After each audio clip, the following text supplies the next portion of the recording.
হরে কৃষ্ণ বন্ধুগণ, তোমরা সবাই কেমন আছো? আশা করি ভালো আছো। তো আজ আমি সকালে কোথায় যাব বলো তো?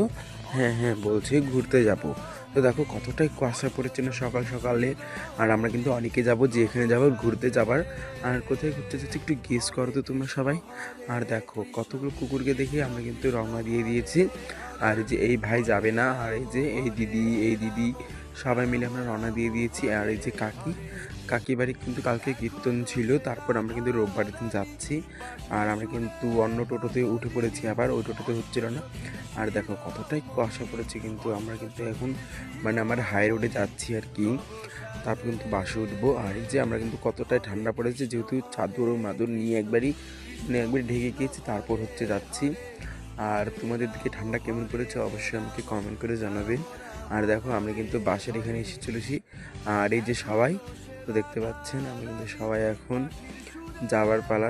বাসে ওঠার জন্য ছিলাম, বাসের অপেক্ষা করছিলাম। তারপর কিন্তু বাসও চলে এসেছিলো, কিন্তু বাসে উঠে দেখছি সিট ছিল না, তারপর সিট পেয়েছিলাম। তারপর আমরা কিন্তু যেখানে যাবার সেখানে চলে এসেছি। তারপর দেখা হবে দিদাবাড়ির ব্লগে। হ্যাঁ, আমি কিন্তু শিলিগুড়ি এসেছি। হরে কৃষ্ণা।